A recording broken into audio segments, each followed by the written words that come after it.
আসসালামু আলাইকুম। যেখানে জীবনের নিরাপত্তাই নেই সেখানে বিনোদনের নাম মুখে আনাটাও পাপ। হয়তো কাবুল কান্দাহারে কোনো ছোট্ট এক কুটিরে সন্তানদের এসব বলেই সান্ত্বনা দিত আফগানরা। পাকিস্তানের কোনো এক রিফিউজি ক্যাম্পের আধা ভাঙ্গা রেডিওতে সিগন্যাল পাওয়া না পাওয়া নিয়ে যুদ্ধ করে ক্রিকেট শুনে যাদের শৈশব কাটত, তখন তাদের কাছে ব্যাট বলের জগৎটা নিরেট রূপকথার মতোই মনে হতো। বলছিলাম আফগানিস্তানের ব্যাটার ইব্রাহিম জাদরানের কথা, যিনি যুদ্ধের তাঁবু থেকে হয়তো কোনোদিন কল্পনাই করেননি একদিন আফগান ক্রিকেটের জয়ের নায়ক হবেন।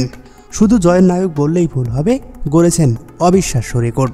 চ্যাম্পিয়ন ট্রফিতে গতকাল ইংল্যান্ডের বিপক্ষে খেলেছেন 177 রানের অবিশ্বাস্য ইনিংস। প্রথম কোনো আফগান ক্রিকেটার হিসেবে চ্যাম্পিয়ন ট্রফিতে সেঞ্চুরি করেছেন ইব্রাহিম জাদরান। সেই সাথে চ্যাম্পিয়ন ট্রফির ইতিহাসে ব্যক্তিগত সর্বোচ্চ রানের সংগ্রহ এখন ইব্রাহিমের দখলে। অথচ 6 মাস আগেও গোড়ালি চোটের জন্য দাঁড়াতেই পারেননি তিনি। বাধ্য হয়ে গত বছরের সেপ্টেম্বর মাসে তাকে অস্ত্রোপচার করতে হয়েছে, নিজের পায়ে দাঁড়াতে লড়াই করতে হয়েছে, এমনকি ক্রাচ নিয়েও হেঁটেছেন দীর্ঘদিন।